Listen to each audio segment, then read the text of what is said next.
언론인 여러분 안녕하십니까? 저는 민주통합당 정청래입니다.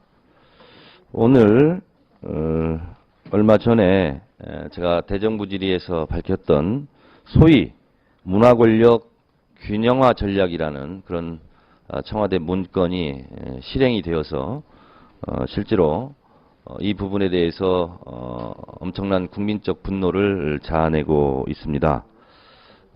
이에 문화예술인들이 문화권력 균형화 전략은 현대판 분서갱유이다라는 취지로 오늘 성명서를 가지고 나오셨습니다.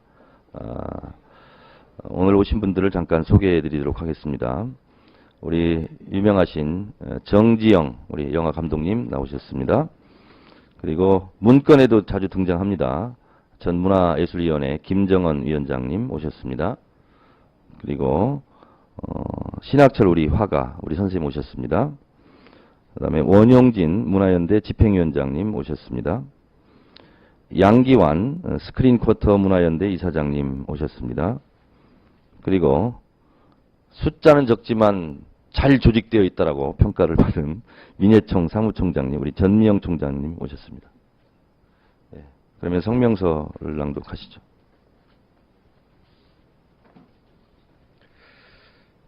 네, 길지만 상당히 중요하기 때문에 전문을 다 읽겠습니다. 성명서. 문화권력 균형화 전략은 현대판 분서갱유이다. 지난 몇 년 이명박 대통령 시대는 끔찍했다. 우리는 국민의 종복인 대통령을 뽑은 게 아니라 새로운 봉건 제후나 독재자를 뽑은 듯했다. 그는 공경련이 사회의 1%도 되지 않는 기업과 재벌의 편에 설 것임을 공언했다. 기업하기 좋은 나라가 그의 캐치프레스였다. 모든 일 이것이고 미래 세대 이것이어야 할 4대강은 토건 재벌들의 먹이로 내던져져 전 국토가 황폐화되었다. 자본의 이해를 위해 용산에서 5명의 철거문들이 학살당했고 함께 살자는 쌍용 자동차 노동자들을 테러 진압하듯 테러 작전하듯 때려잡았다. 이 사회에서 강제적으로 퇴출당한 쌍용 자동차 노동자들의 죽음이 22명째 이어지고 있다. 이명박 정권은 모든 한국 사회의 민주주의 역사와 자연과 민중의 삶들을 집단 학살한 정권으로 남게 될 것이다. 이런 사회적 학살의 명백한 증거가 다시 밝혀졌다. 이번 문화생태계 전반에 대한 총체적 학살의 증거이다. 2008년 8월 27일 청와대 기획관리비서실이 작성하고 이명박 대통령과 정부 여당이 진두지휘한 문화권력 균형화 전략이라는 현대판 분서경유에 대한 충격적인 기록이다. 계획은 구체적이고 치밀했다. 수백만 명의 국민들이 본 영화 괴물과 공동경비극제의 에세이, 효자동 이발사 등이 좌파 영화로 분류되고 이 척결을 위해 반공영화를 준비 중인 SKT 등 대기업과 공모하여 우파 영화의 진흥을 꿈꿨다. 우파 문화의 근거지로는 삼성이 보유하고 있는 송현동 미국 대사관 직원 숙소 부지가 바람직하다고 나와있다. 자포로 분리된 단체들에 대해서는 문화부 및 기재부의 엄격한 사업 결과 평가를 통해 09년부터 지원 예산 근절이 명령되었다. 좌파 행적을 밝히는 기획물 연재가 국정원 조사 결과가 나오는 대로 메이저 신문과 기획 시작되었다.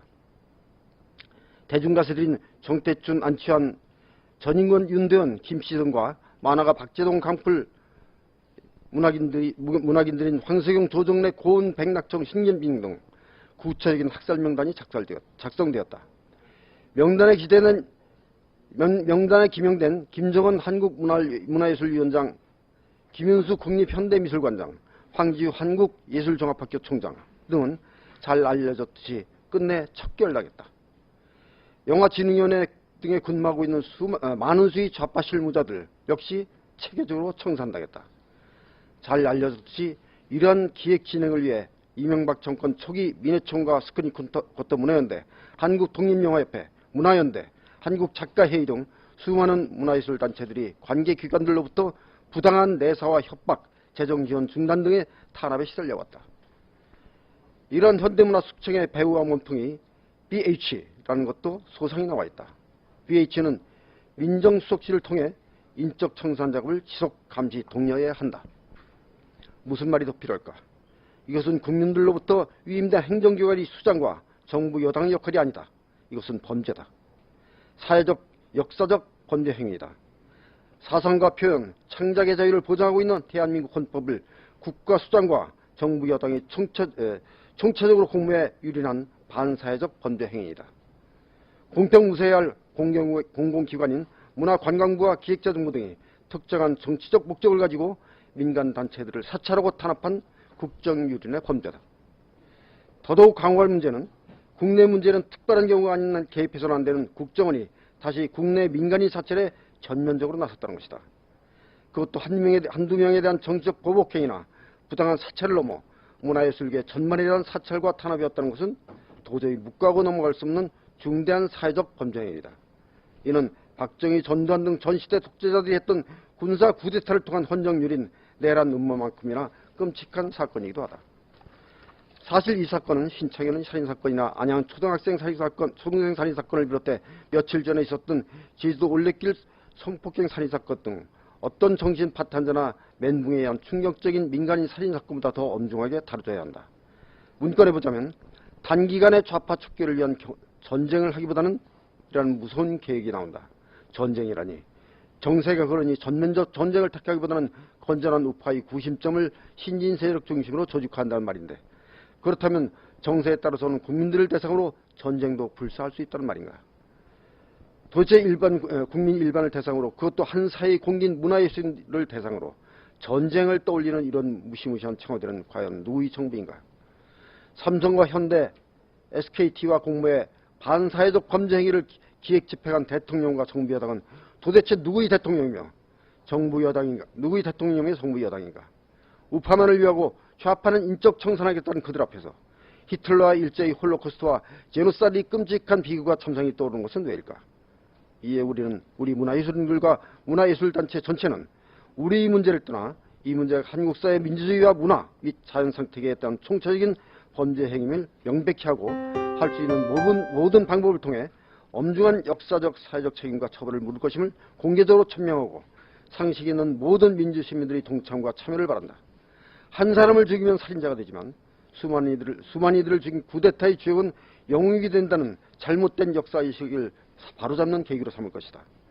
국민의 공복이 무슨 황제가 되어 법을 넘어 저지른 범죄 행위에 대해 그것에 복무한 모든 관계기관들에 대해 끝까지 책임과 처벌을 물을 것임을 분명히 한다. 우리 요구 1. 헌법에 보장된 사상표현 창작의 자유를 위한 이명박 대통령은 즉각 퇴진하고 법의 처벌을 받으라. 2. 불법 민간인 사찰에 나선 국정원 책임자를 처벌하고 특정 정치 세력의 사유기관이 된 국정원을 해체하라. 3. 부당 정치 탄압에 나선 문화관광부와 기획재정부 등 관계기관 담당자들을 조사하고 처벌하라. 4. 국회 차원의 진상규명위원회 조직을 환영하고 이후 국정조사 등 철저한 과정을 통해 사건의 전모를 밝히고 응당 법적 처벌에 나서라. 5. 정부 여당은 부당하게 탄압한 문화예술인들에게 공식 사과하고 이들의 명예회복에 나서라. 2012년 7월 25일 한국문화예술단체 총연합 문화연대 스크린커터 문화연대 작가회의 등 문화예술인 단체 일동.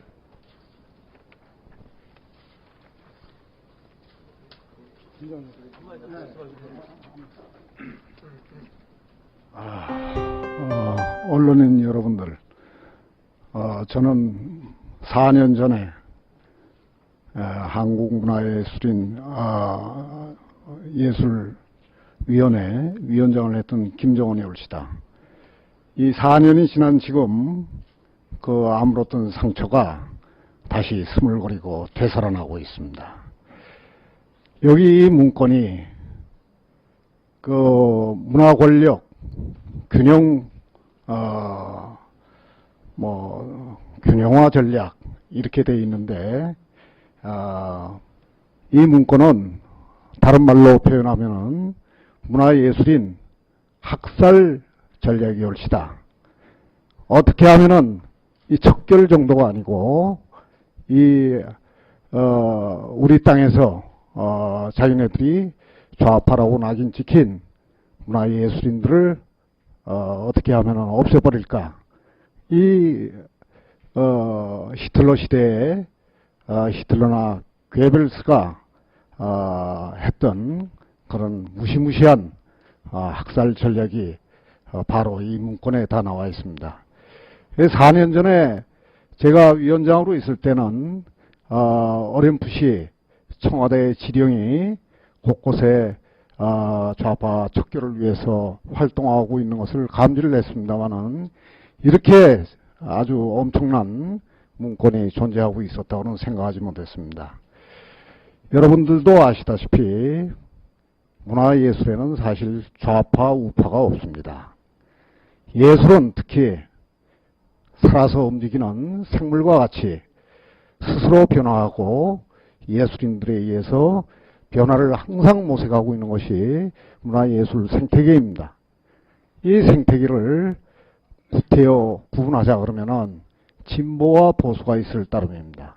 이것을 좌파와 우파로 나누어서 이 땅에서 전쟁을 일으키듯이 척결을 수행하겠다는 지금 이명박 정부의 끔찍한 발상을 다시 한번 분노하지 않을 수 없습니다.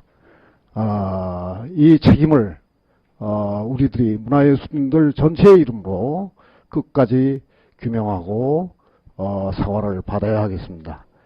여러분들도 저희들 생각에 박수를 보내주시기를 부탁드리겠습니다.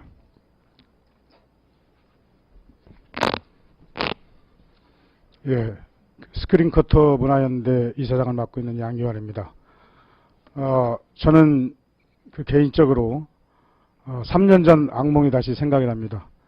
제가 감사원 특별조사실에 4번을 불려가서 9시간씩 고문 아닌 고문을 당했습니다. 온갖 상상을 다 할 수밖에 없는 그런 수모도 당했고요. 물론 이 과정에서 저희 그 전문 상근자들 1년 전에 그만뒀던 그런 상근자들도 소환을 해서 스크린커터 문화연대가 영화진흥위로부터 위탁받은 사업을 스크린커터 투쟁하는 데 사용하지 않았느냐, 이건 전용 유용한 거 아니냐, 이것을 잡아내기 위해서 수많은 사람들한테 협박과 회의를 감사원이 직접 자행을 했습니다. 저는 당시에 저희를 감사했던 담당 감사관에게 분명히 얘기했습니다. 오늘 MB 정부의 감사원이 지난 93년 이래 김영삼 정권 들어서 계속해서 위탁받아왔고 한국영화 발전에 지대한 역할을 해왔던 스크린커터 문화연대, 나아가 유네스코 문화다양성 협약을 만드는데 견인차 역할을 했던 문화연대, 그래서 프랑스 정부가 공로상 정부 차원에서 주려고 했던 이 단체에 대해서 영화진흥위로부터 위탁받은 사업이 불법이다라고 얘기하는 이 감사에 대해서 과거에 문화부도 감사원에서 감사를 하고 저희 사업에 대해서 영화진흥위에도 감사하고 과거 정권에서도 감사를 했음에도 불구하고 MB정부의 감사원은 이게 불법이다라고 하는 이 감사가 누구에 의해서 기획되고 어떤 경로로 지금 이렇게 진행되고 있는지 반드시 이 부분을 제가 살아있는 한 감사를 할 것이다라고 저는 마지막으로 얘기한 바가 있습니다. 이 사안은 도저히 일회성 폭로성 기자회견 내지는 국회 문광희 상임위에서 일회성 질의응답으로 끝날 사안이 아니라고 됩니다. 여기에 나와 있던 이 기획 문건은 아주 체계적이고 조직적이고 집요하고 그리고 그대로 실현이 됐습니다. 참고로 저희 단체는 6명, 8명의 상근자들이 모두 그만둘 수밖에 없었고 사무실도 없고 전화기 한 대 달랑 후배 사무실에서 얻어놓고 쓰고 있는 상황이고 이 문건대로 말려서 죽였습니다. 그리고 심지어 스크린커터 문화연대 단체에 영화단체들이 일부 지원하는 것조차도 사정기관을 동원해서 무형의 압력을 행사해서 지원하지 못하도록 그렇게 지난 오늘까지 이어져 왔습니다. 이 사안에 대해서 반드시 짚고 넘어갈 정도가 아니고 시시비비를 명명백백히 가려서 다시는 어떤 정권이 들어서라도 문화예술계에 이따위 저급한 행태, 비열한 작태가 다시는 있어서는 안 된다고 생각합니다. 언론사 여러분들의 많은 관심을 당부드립니다.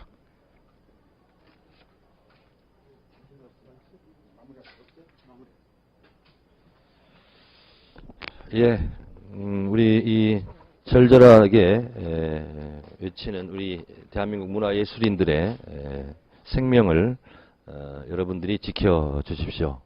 이상으로 기자회견을 마치겠습니다. 고맙습니다.